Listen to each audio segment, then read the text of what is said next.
Heavenly Father, we do thank you again for opportunities within these walls and without. We thank you for being a part of your kingdom, your body here this morning, in Haiti recently, and in years past. Father, for all of the different places where this local congregation has been a part of your kingdom at large and your body around the world. And we are thankful for those who send, who support, who sacrifice, who pay and give and pray and encourage. And may we all continue to share your kingdom this week and beyond. It's in Jesus' name that we pray. Amen.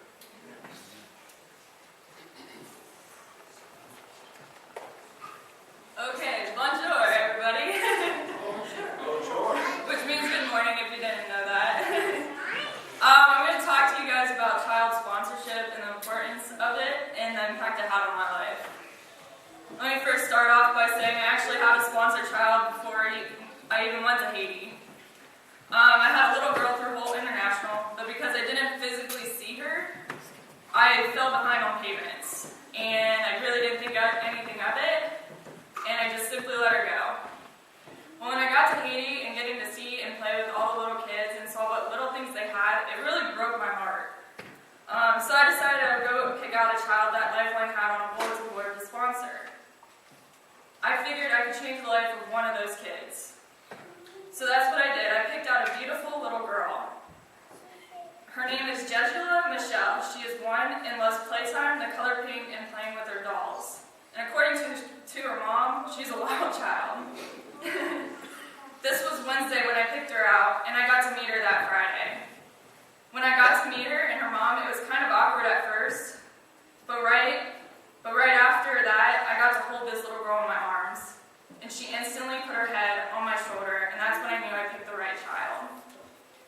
And then I'm going to do everything I can to provide for her. So after holding her for a while, they needed to go, but I told her mother to come back on Tuesday so that I could give them money. So she did. She came back on Tuesday. It was a whole lot less awkward this time. I was actually able to hold a conversation with her. I gave her the money that I set aside, which was $20, which you wouldn't think is a whole lot, but in Haiti it's worth so much more. In fact, it's worth $1,282.52 Haitian gourde, if that's how you say it, according to the internet. But anyways, I handed the mother this money, and she grabbed me and kissed me on both sides of my cheeks, which caught me off guard. I then went into asking what Jejula needed most, and the first thing that came up was a house. So that's my goal right now, is to work on getting them a home. I then asked where they were living, and the mother said with friends. Well, that's when I got hit, and I got hit hard. Here I am coming out of 5 months, living with friends, because I had no house to live in. So we related on that level, which was awesome. But there was one difference this woman had. She had so much faith and love for the Lord through all of this, and she's even doing it with taking care of 6 kids. That's when I realized nothing else matters. So what if I had a house fire and I lost a lot of my stuff? I have God. So this was really the turning point for me throughout this whole trip. I got to physically see my sponsor child and to know what I'm changing that little girl's life. So I encourage all of you to go and seek a child to sponsor, because even though you don't physically see them, you're changing their lives and along with their families. I saw it firsthand. So will I be going back to Haiti? Most definitely. Will I be going on another mission trip? Most definitely. It was truly a life-changing experience, and I would share all of it with you, but I only have 5 minutes, so thank you.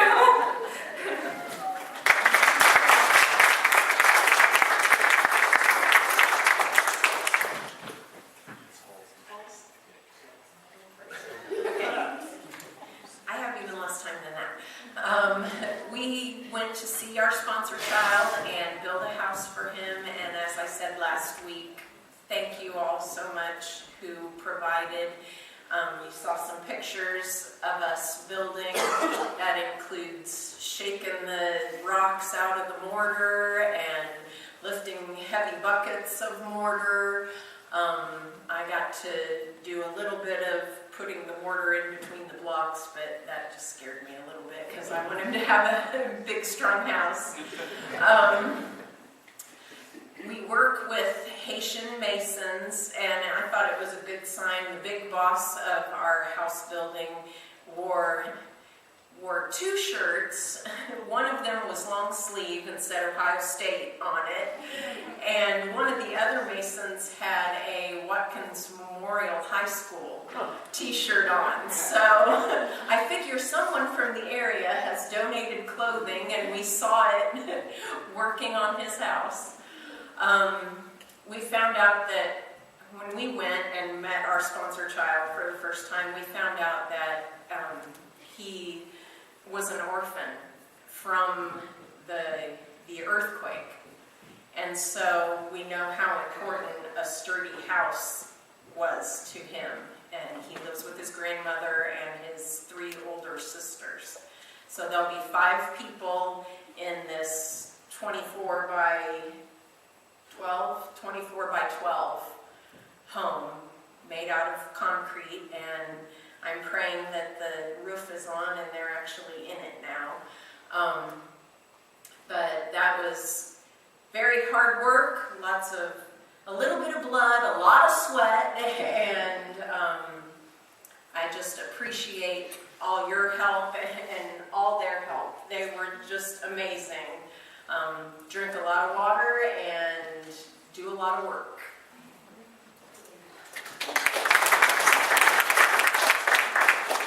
The benefit of going 4 years ago is you can see how it changes in such a short amount of time, whether you think you're actually making a difference or not. I talked with my family, and this is something I know I'm not stealing from anybody else, but we all agreed that the community just looked healthier in 4 years, that stuff seemed picked up, they seem to be recovering well from the earthquake. Lifeline seems to be expanding and growing. Their compound, they have a children's home there now. So just in 4 short years, we can see a lot of change and just a lot of growth. And just something I always am hit by when I go to different countries. I've got to go to Spain and Haiti. It's always, math is universal, which to me is important since that's what I teach. And it's just, I spent, probably 3 minutes talking with Brandon and Hannah because they had some math on the board. I'm like, hey, I know exactly what they're doing this, you solve it this way, and going through. And it just always hits me when I can go to a foreign country and still be able to communicate using words and numbers that I know and they know, and it doesn't matter that they speak Creole and I speak English, we can still solve the problem.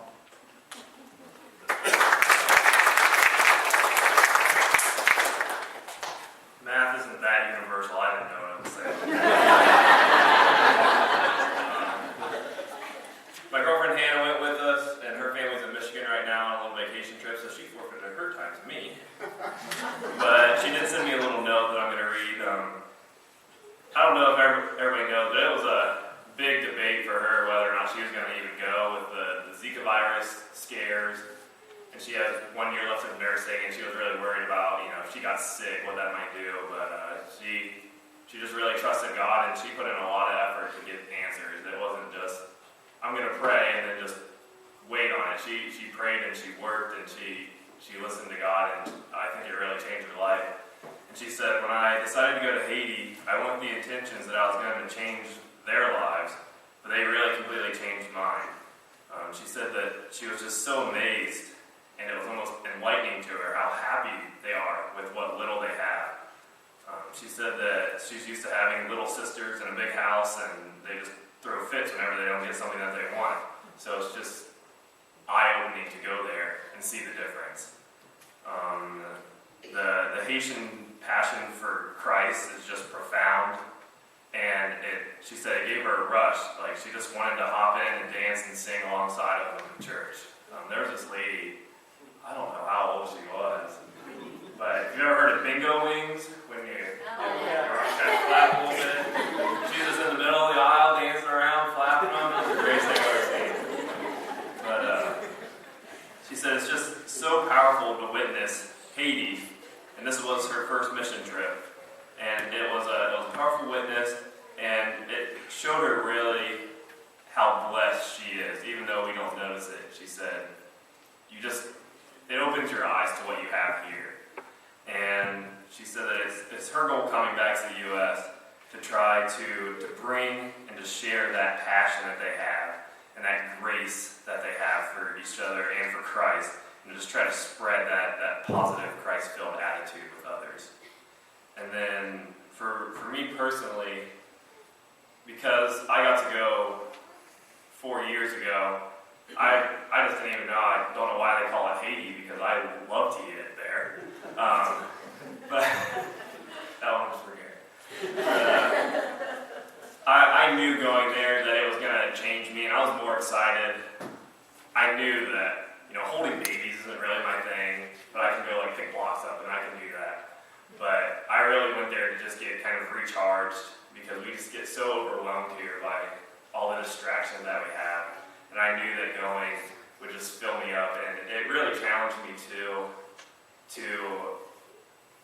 I don't know, just work harder in every aspect of life, spiritually, physically, everything. They get up at 4 a.m. to go pray in the mornings. And so I'm like, man, if I get up before like 6 o'clock, I'm like, no, this is terrible. But they get up and they go and they worship God before they go to work and before they go take care of their 6 kids. We prayed with a lady, she had 11 children. She was bedridden with typhoid, and their house had holes in it.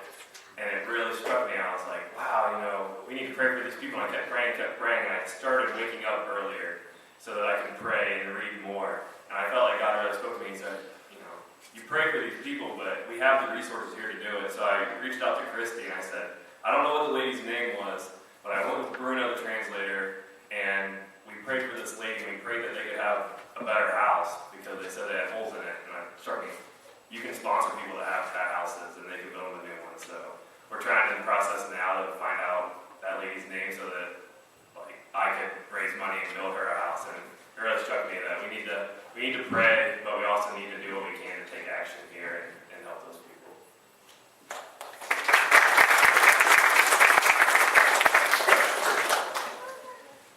Okay, I have 2.5 minutes, so I'm going to go real quick. Everybody doesn't love to talk, so that's a bad thing.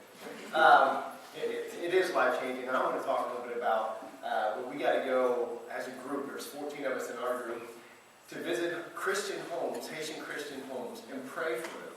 And I'll tell you one thing, it's a little different. First time you go in, they say you got to pray Haitian style. What that means is everybody prays at once.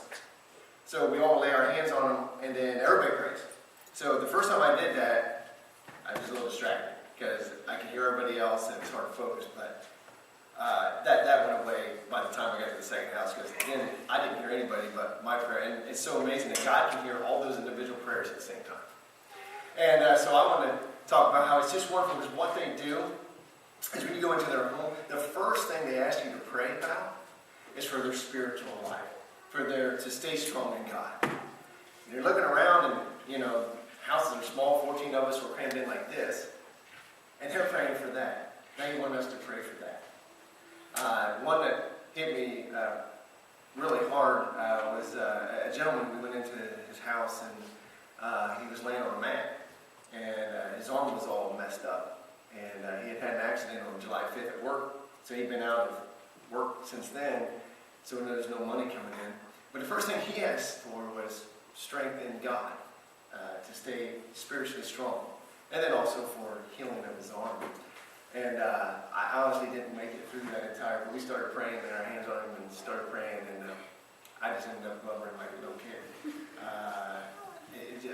I know God heard me, but it was just touching. And I know when we was leaving, he was so thankful, but he wanted to make sure, as we all filed out, he reached his arm up. Couldn't get up, but he reached his arm up because he wanted to shake our hand, and just appreciated that. So that hit me really hard. A lot of things did, so I'll just let you know now.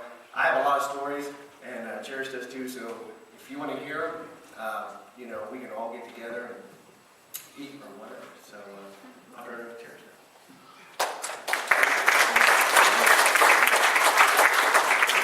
That was good. I still have time to talk. 2:19. Yeah. So I was thinking a lot this week about what I was going to talk about, and Dad was asking me every day. He's like, "What are you going to talk about? Do you know what you're going to talk about?" I'm like, "Yeah, I know what I'm going to talk about. I have kind of an idea of what I'm going to say. More like a wing it kind of person." And this morning when Kevin was giving the sermon, I completely changed my mind on what I wanted to say. I didn't want to forget it, so I was writing it down in my journal really fast.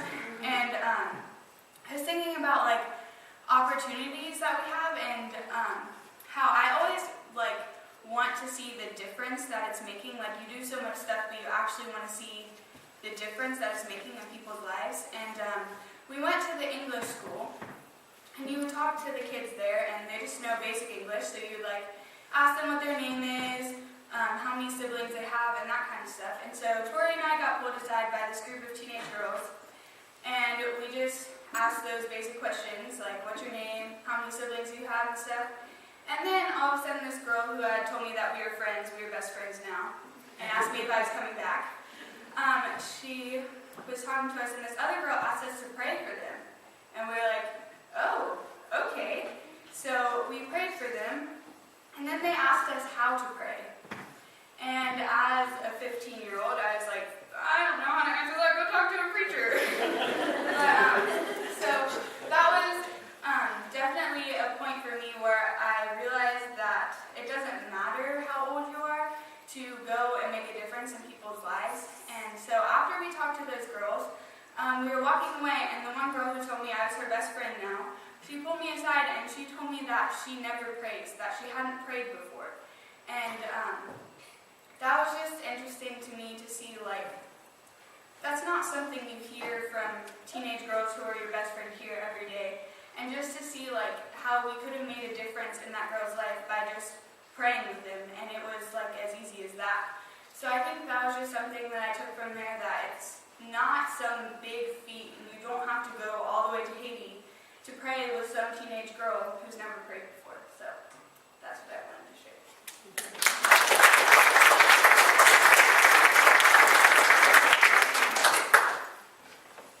Doing the alphabet in my head. Who's left?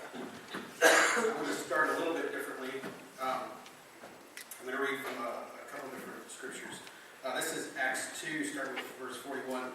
Those who accepted his message were baptized, and about 3,000 were added to their number that day. They devoted themselves to the apostles' teaching and to the fellowship, to breaking of bread and prayer. Everyone was filled with awe, and many wonders and miraculous signs were done by the apostles. All the believers were together and had everything in common, selling their possessions and goods they gave to anyone as they needed.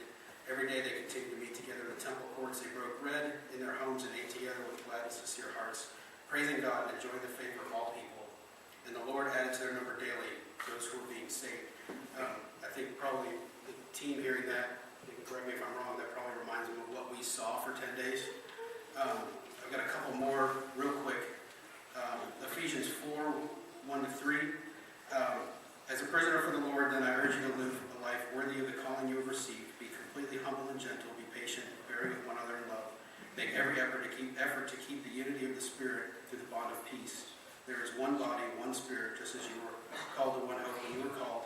One Lord, one faith, one baptism. Actually, we're a little further than that. And then in 2 Corinthians chapter 9, 8-11. As it is written, he has scattered abroad his gifts to the poor. His righteousness endures forever. Now he who supplies seed to the sower and bread for the food will also supply and increase your store of seed and will enlarge the harvest of your righteousness. You will be made rich in every way, so that you can be generous on every occasion, and through us, your generosity will result in thanksgiving to God. I just want to talk a couple things, just a couple stories to illustrate that. First of all, as they alluded to, 4 o'clock in the morning they pray. They go to somebody else's house every morning, Monday through Friday. Matilda walks through the streets of Gringoire with a bullhorn. And she's speaking in Creole, but I think what she said was, hey, we're at so-and-so's house this morning, it's time to get up and pray. And we had a church service. Friday morning we went. It was about an hour and a half long.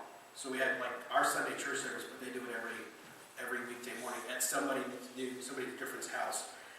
And half of those people, or a lot of them, are illiterate, which means when they're reading scripture, they're actually reciting it from memory. So that was a challenge to me because I don't memorize scripture that well. And the other thing, I read the part about generosity. When we were at the church service, which their church, by the way, I think they had 30 people there in 1981, their first church service, and now the church that's run by the Haitians on the compound, you could fit this sanctuary inside that. Is that fair to say? It's huge, their church, and they were there for 6 hours that day, it's already been said. But they had this auction thing going, that's what it looked like to me. They were having a celebration of Lifeline's 35 years there, and they were asking for donations, and people were saying how many 50-pound bags of rice they were going to donate to it. And it was, I'll take 4, I'll donate 3. It was, and they had to get, I think, 50 is what they had to go to. So those people are generous. They don't have the clutter we have here, and they live the Acts Church every day like it's supposed to be done. And that's what I really took away from it. Hopefully I didn't go too long.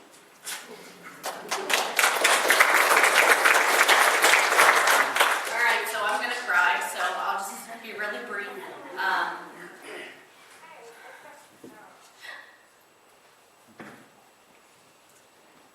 This was a life-changing event, and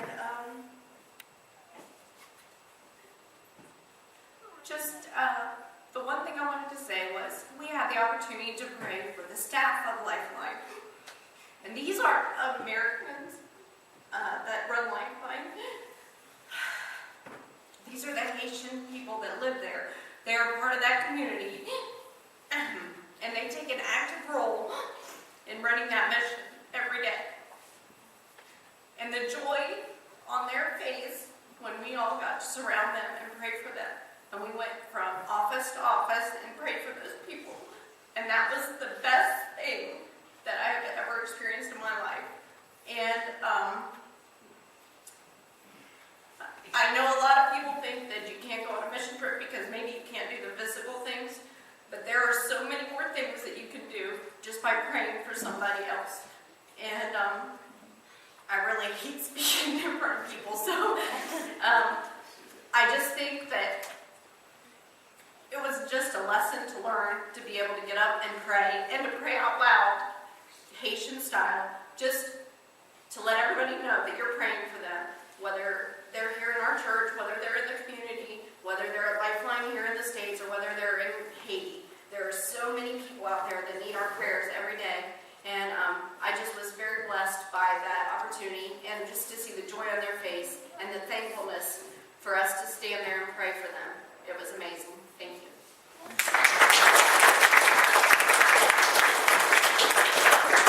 Good thing I work in today because I wouldn't have been this tall. Just one of the things that I wanted to talk about was, like Trish said, she was 15, I'm 16, so we were the 2 youngest on the team. And I honestly wasn't expecting that. I thought there would be like another 16-year-old, but they were all older than me, so I was like, okay, cool. Just one of the things, like, me and Cherish obviously are really involved with the worship team here, and just being able to go there and worship with the Haitian people, we all sang at the same time in 2 different languages. So that was just really cool for me to see, like, the Haitian people sing the same songs as us, in the same tune, in the same key, and we just sing them in a different language. So that was just really eye-opening to me, and that was one of my favorite things to do. So thank you.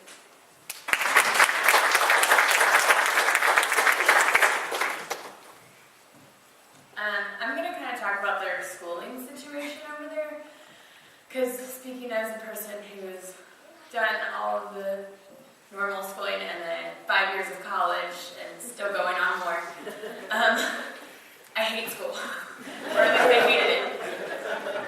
I'm tired of it and I'm sick of it.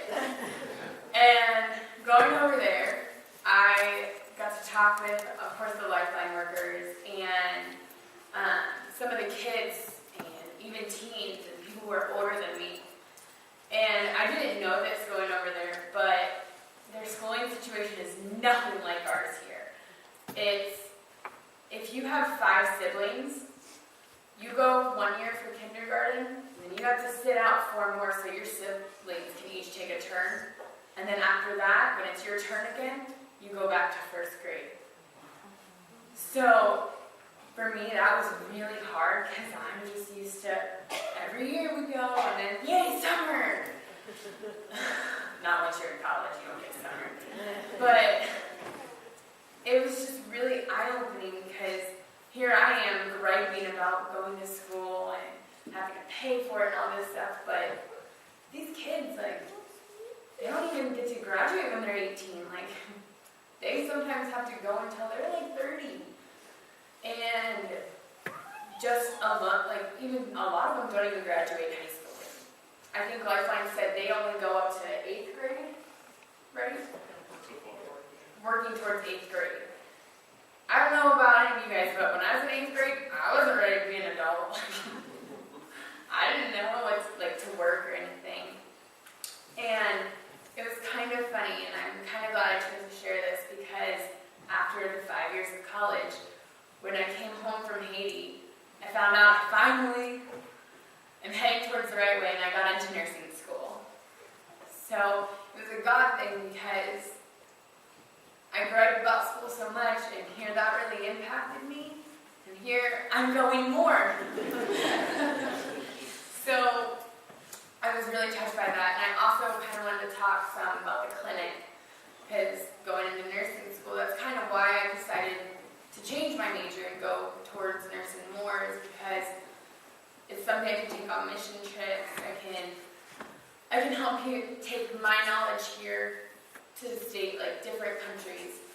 But the funny thing is just like Tori said with the music, a lot of the medical stuff is the exact same stuff we do here.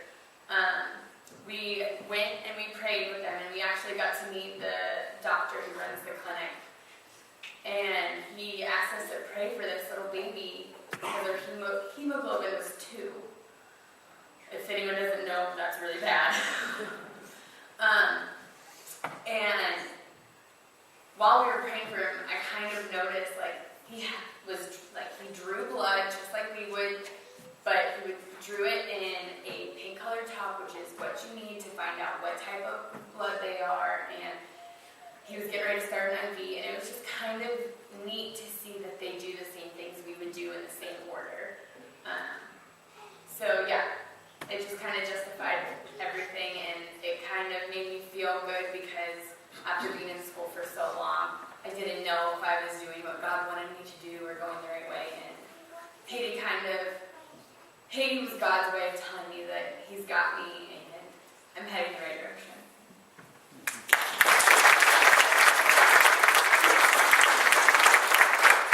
I appreciate everything that everybody shared there, and I was going off what Carly said as far as the doctor. I just wanted you to know, I drew the card that Stephen and Steve drew. Bob and I were working with Bobby this time. Remember last time Stephen said he spent 3 days fixing toilets? That was his ministry, and we spent 3 days drilling holes in the walls so that they could run wiring. And we worked with Bobby Curley, he told us about that doctor. And I don't know what challenges you face or how frustrated you might be, but he grew up as a Haitian boy, and he was sponsored by a surgeon in Indianapolis. And that inspired him to want to be a doctor. He's a sharp kid, no doubt. And he had to go to the Dominican to go to medical school. And he started in a school that was taught by Japanese professors in English. So he started medical school in a second language. And he went his first year, and then the Japanese medical professors pulled out and went home and left the school. So he dropped out of medical school and learned Spanish in 1 semester so that he could go to the Dominican Medical College and learn in Spanish, his 3rd language. And he is an excellent doctor. So and they're just amazing people and their dedication and willingness. And I appreciate everybody's time in this. I know if you have some general questions or something, somebody says, "Oh, that made me ask," or something you want to know while the whole team's up here.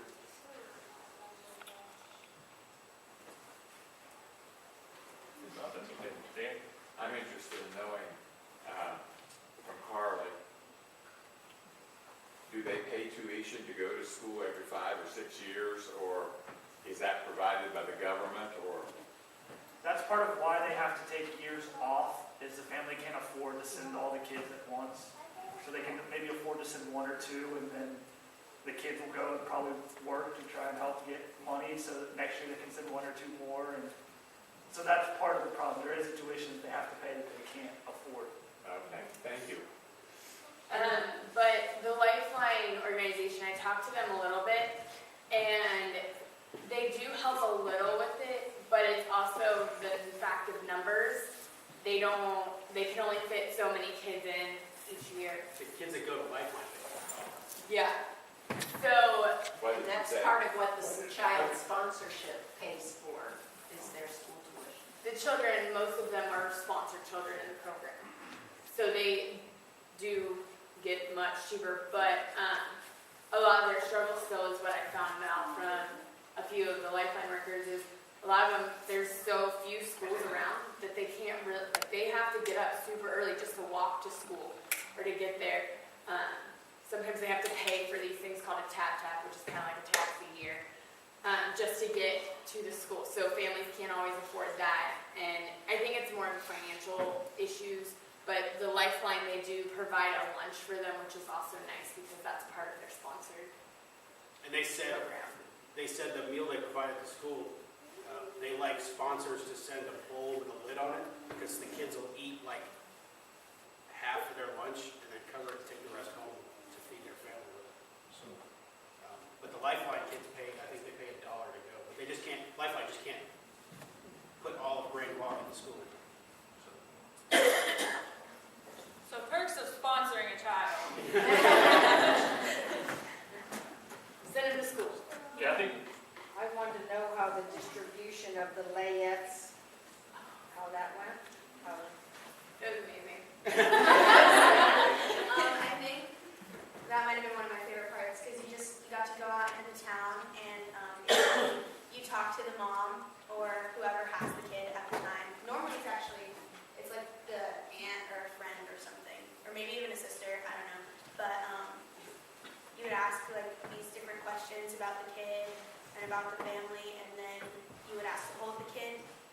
And a few of us, not me, but My kid did not have any pants on. They made me. Mom was like, okay, you want to hold? I was like, okay, cool. So, and also one of the other girls on Team Annie, she was a 10.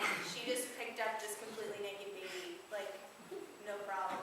But you would hold the baby and then you would pray. And sometimes they would just not want to be held by you, so they would cry. And then as you were praying, the mom would just take them. So after that, you say it's a gift from God, and you give them the bag with all the clothes and the formula and all the other stuff. And it was just really amazing. And what I didn't know before doing it wasn't, we weren't going, like when we went around to pray in the homes, we were going to members of the church, to their homes, to pray for them. So it'd be like us going to your homes. The layettes, it's Matilda getting heads that up, but she just goes out and finds random people. Maybe a Christian, they may go to church, they may not. I know when I went out, every person we stopped to, they said yes, they go to church. Not all of them went to Lifeline. There's a number of churches in Great Wall. And somebody alluded to how the city looks. Great Wall looks so much better than, you start getting towards Port-au-Prince. And I believe it has to do with the strong Christian foundation that Lifeline started in 1980 there, and it's spread. Because I know every time we ask where do you go to church, we've got a different answer. And hardly others is Lifeline. So, but that was pretty cool. And Matilda counts meticulously everything, and she gave us the numbers, 47 or 48 babies total. Our team went. So all the lads that you don't provide and the other churches, 47 or 48 babies, and we clothed or put shoes on 265 or something like that. People came through the depot while we were there to help with clothes and shoes. And that's Matilda's, they call her the queen of Grand Bois. I call it a matriarch. Yeah. If you can walk through town at 4 o'clock in the morning with a bullhorn, you have respect. People didn't throw things at us or anything like that. And yeah, she went with us to find babies, and while we were doing that, she would see children with no pants on or looked like they were in need, and she would give them a ticket that said, come to Lifeline at this time, and then they'd come and bring their ticket, and she would get their name and write it down, and we would try and find clothes and shoes for them at that point in time. Which was the most overwhelming thing I have ever done. Teenage girls are picky no matter where you go. And boys like name brands. And now they need pants. Last time we told you they didn't have any shoes, we took 600 shoes, and for the guys, 3 pairs of pants. That's all. That's it. That was my next question. Did you have enough stuff? We had a lot of shoes and a lot of girls, and boys had shirts and boys had shorts. But once you got to be about 10 years old, boys 10 years and older, there were 3 pairs of pants, and all of them were bigger waist than mine. Which means not a Haitian in the country could wear them. Yeah, we couldn't give those away. Yeah, we appreciate your bigger waisted cans, but nobody can wear them. Yeah. Riley, you have a question? Ken, you had a question? I mean, is the government, is that still a huge thing as far as suppressing these people? I didn't see too much. I saw 2 policemen once, and I got the card from the customs agent. He just came on and we let our group through, and he pulled Denise's passport out, held it in my face, and said, "I've let a lot of people go through here. What are you going to do for me?" I said, "I'm not going to give you any money." And would pray, and he just gave it back and let me go. So that was as much impression as we got. I didn't see any government entity. I know the electric company was up and functioning and working well. Cell towers. Yeah. It's good. What I did notice, and I wrote down in my journal the first night, that first day is overwhelming. You get on a bus, you show up in Port-au-Prince and go to the airport, and there's a bajillion people there, and you got to go through customs with people who don't speak English and hope that they're not going to open your bag. And then get on a bus and drive for 2 hours and see nothing but trash that I don't think they've got there's not a sanitation service. Trash, just people sitting out in the street. You saw the pictures of the goats all lined up on Market. And it doesn't end. It's 2 hours of that, and you start going numb to it. One of the guys who was with us in one of his devotions said he was starting to go numb. He put his head down, and his daughter, who was why he went, tapped him on the shoulder and said, "Look," and he looked up, and there was a rainbow. We all saw it, and that was pretty, but it's just, you see that over and over again. But what I did notice and what I wrote down was every community we went through, the best looking building in the community that I noticed was the police station. Yeah. So I don't know what that says about, oppression or anything like that, but the police station looked, they were upright and intact and had people out front. We saw some UN vehicles, guys carrying big M16s and stuff like that.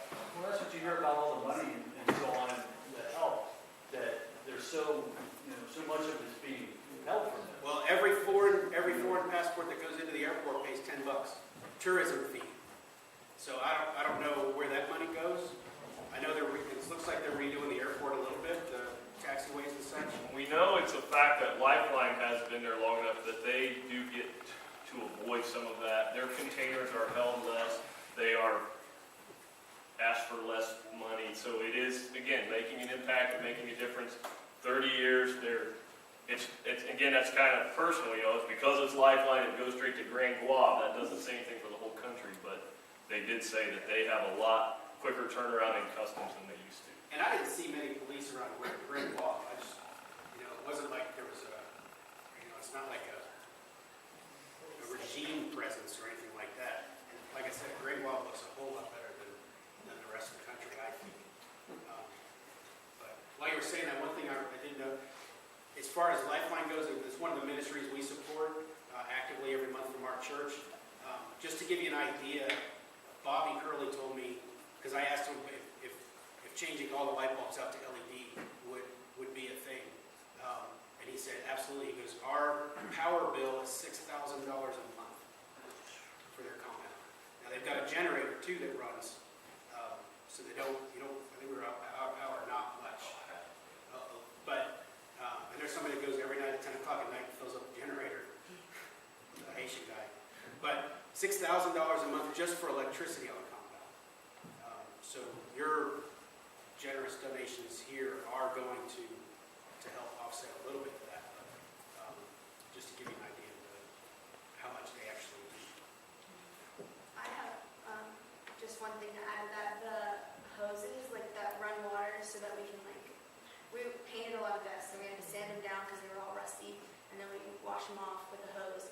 But the hose that we used had so many holes in it, it was like a little sprinkler. So you turn it and it goes one way, and then They use things until they are absolutely dead. It's not like you go to Home Depot. Bobby actually broke the hammer drill bit that he was using to drill through one of the walls. I'm glad I wasn't on hammer drill when it happened. He was. And he goes, oops. And I looked and it was supposed to be this big. It was that long. And he fixed it by taking another mason drill bit and welded it to the piece that goes into the hammer drill. And one of the other workers was like, "You're going to do what?" And he goes, "What do you want me to do? The closest hammer drill bit is in Miami." So it's not like they could just run downtown and, oh, I gotta go buy another one. There's no Walmart, no Home Depot. So I know what I'm gonna be sending down.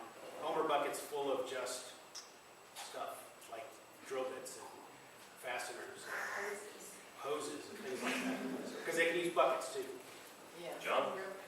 Though all of us not go on mission trips, just a reminder to the congregation, I know some of you know because some are already involved, and in Charlotte, for example. Their home offices in Westerville, they're always looking for volunteers, things to do, envelope stuffing, packing the gifts for the kids to Haiti. So get on the email from Lifeline. There's always things to do, always volunteers are needed over there. So that's how we can be a missionary ourselves from right here. Come help us do dishes on Tuesday. Kevin, I got one last thing. We also sponsored a child while we were there, and Tori picked out a little girl, and she was born in January of 2015. 2 days before my birthday. So, and she brought it to us, and we said yes, we would sponsor her. Well, then she went and talked to Julie, who is in charge of the child sponsorship, and Julie came back to Tori and said, that child is a twin, and we like to keep twins together. And so she had a little brother, and they were like, so you can either pick another child, or you can sponsor twins. And so there was really only one obvious answer, and that was we were going to sponsor twins. One, because that was in Bob and I's world, that is God winking at us, because Bob is a twin. So just little things like that, I mean, that's God working in our lives, and it was such a blessing to meet our sponsor children, and definitely to create a bond with them, even though they didn't really like us, because they're only 18 months old. It reminds me of little 18-month-olds, they don't really like strangers, you know. So, but it was just a blessing, and the mom came with the children, and she came by taxi with these two 18-month-olds by herself, and the father, she told us, had fallen. He was a mason. He had fallen off of a house and broke his arm, so they really needed our help because he wasn't healing. And so that was, once again, God working. I'll tell you a real funny story real quick, if you don't mind. Driving in Haiti, Mark got to drive off base. there's no law. Biggest vehicle with the biggest horn wins, period. I mean, like when we were driving from Port-au-Prince in the bus, I had to stop looking out the front window because I thought Shirley was going to die. But Christy, one morning, she's like, Mark, can you come here? And we were going to do rock that day. She's like, so do you feel comfortable driving out there? And I was like, what? She's like, do you feel comfortable driving out there? I was like, well, probably not. She goes, no, yes or no answer. I was like, all right, I'll give it a shot. She goes, well, you can't give it a shot. She goes, because here's the rules. Yes, usually pedestrians get out of the way, but if they don't, you hit them, you'll be in jail. I was like, okay. So there's a lot of praying and a lot of Denise and Carrie helping me look out. So. Ghost! And it was a stick, but I didn't have to drive a stick, so that was okay. I didn't get out of something. I just want to say what a blessing all these guys are to me. I would encourage everybody to talk to them if you get a chance, because when you're over there, your heart and soul is laid wide open. And just a few minutes they spoke, that's not near enough. They've got much more to tell you, so I encourage y'all to talk to them. And I'm thankful for Bob, and thankful for Jason, that we have men of such caliber in our church. I'm proud of all. Let's pray together. Stand up. I mean pray together. Like they talked about it, so I'm going to pray. I'm pretty sure they're all going to pray. You may or may not pray. You might have your eyes open and go, what's going on? But try it. Just you pray what you want to pray to the Lord out loud, and then we'll be finished. Let's pray together.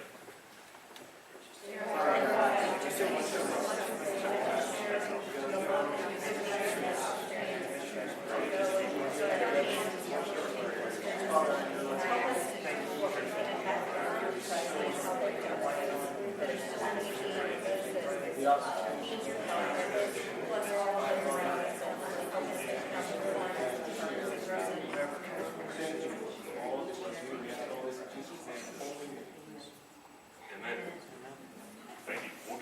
you want to eat, or you can stay here and talk to them.